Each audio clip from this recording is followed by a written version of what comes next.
നമസ്കാരം. കഴിഞ്ഞ വീഡിയോയിൽ നമ്മൾ പാൻ സ്റ്റിക്ക് ആണ് ഉപയോഗിച്ചത്. നമ്മളത് പറഞ്ഞിരുന്നു എല്ലാം ഈവൺ ആയിട്ട് സ്പ്രെഡ് ഒക്കെ ആയിട്ട് തന്നെയാണ് ഞാൻ ഇരിക്കുന്നത്. അപ്പോൾ നമ്മൾ ഈ വീഡിയോയിൽ ഉപയോഗിക്കാൻ പോകുന്നത് ഫൗണ്ടേഷന്റെ രണ്ടാമത്തെ ഇനമായ പാൻ സ്റ്റിക്ക് ആണ്. അപ്പോൾ പാൻ സ്റ്റിക്ക് ഇതുപോലത്തെ ഒരു ബോക്സിലാണ് നമുക്ക് കിട്ടുക. ഇതിലും നമ്പർ എഴുതിയിട്ടുണ്ടാവും. അപ്പോൾ ഞാൻ പാൻ സ്റ്റിക്ക് ഉപയോഗിച്ച പോലെ തന്നെ പാൻ കേക്കിലും എനിക്ക് നമ്പർ 26 തന്നെയാണ് എൻ്റെ സ്കിൻ ടോണിന് സ്യൂട്ടബിൾ. ഇത് നമുക്ക് തുറക്കാം. ഇതിൻ്റെയും ബാക്കിൽ നമ്പർ എഴുതിയിട്ടുണ്ടാവും. അപ്പം ഞാൻ 26 ആണ് ഉപയോഗിക്കുന്നത്.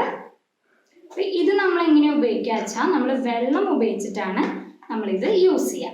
നമുക്ക് ബ്രഷ് കൊണ്ടും ചെയ്യാം, വേണമെങ്കിൽ നമുക്ക് സ്പോഞ്ച് കൊണ്ടും ചെയ്യാം. ഞാനിപ്പോൾ ഇത് ബ്രഷ് കൊണ്ടാണ് ചെയ്യാൻ പോകുന്നത്. അപ്പോൾ നമ്മൾ നേരത്തെ പറഞ്ഞിട്ടുള്ള പോലെ തന്നെ നമ്മൾ ഇത് ഉപയോഗിക്കുമ്പോഴും എല്ലാ ഇമ്പോർട്ടൻറ്റ് പാർട്സിലാണ് നമ്മൾ ആദ്യം ചെയ്യേണ്ടത്. നമുക്ക് തുടങ്ങാം. അപ്പോൾ ഈ പാത്രത്തിൽ ഞാൻ വെള്ളം എടുത്തിട്ടുണ്ട്. അപ്പോൾ വെള്ളം കുറച്ചെടുത്തു. ഞാൻ ഇതിൽ വെള്ളം ഈവൻ സ്പ്രെഡ് ചെയ്തു. ഇനി ഞാൻ എല്ലാ ഇമ്പോർട്ടൻറ്റ് പാർട്സിലും ആദ്യം തേക്കാൻ പോവുകയാണ്.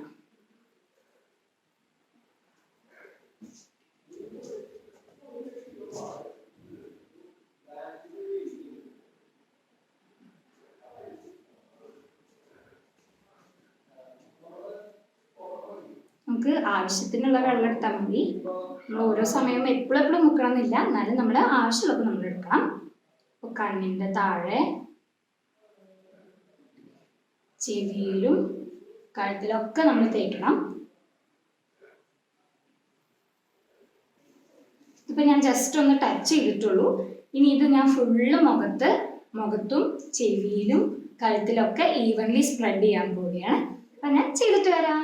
ഇപ്പൊ ഞാൻ ഈ പാൻ കേക്ക് എൻ്റെ മുഖത്ത് ഈവൻലി സ്പ്രെഡ് ചെയ്തിട്ടുണ്ട്. അപ്പൊ ഞാൻ മുമ്പ് പറഞ്ഞ പോലെ ഇമ്പോർട്ടൻറ്റ് പാർട്സിലൊക്കെ ഇടാൻ ഒരിക്കലും മറക്കരുത്. നമ്മൾ എല്ലാം ക്ലീൻ ആയിട്ട് ഈവൻലി സ്പ്രെഡ് ചെയ്യണം. ഓക്കെ, അപ്പൊ ഞാൻ ഇട്ടിരുന്നത് എന്താണ് 26 ആണ്. ഇനി നമ്മൾ അടുത്തത് യൂസ് ചെയ്യാൻ പോകുന്നത് റോസ് പൗഡർ ആണ്. അതാണ് ഫൗണ്ടേഷനിലെ മൂന്നാമത്തെ പണി. അത് നമുക്ക് അടുത്ത വീഡിയോയിൽ കാണാം. അപ്പോൾ ഞാൻ പവിത്ര പി സാലബഞ്ചിയിലെ വിദ്യാർത്ഥിനിയാണ്. ഞങ്ങളുടെ ചാനൽ ഇഷ്ടപ്പെട്ടെങ്കിൽ ലൈക്ക് ചെയ്യുക, ഷെയർ ചെയ്യുക, സബ്സ്ക്രൈബ് ചെയ്യുക.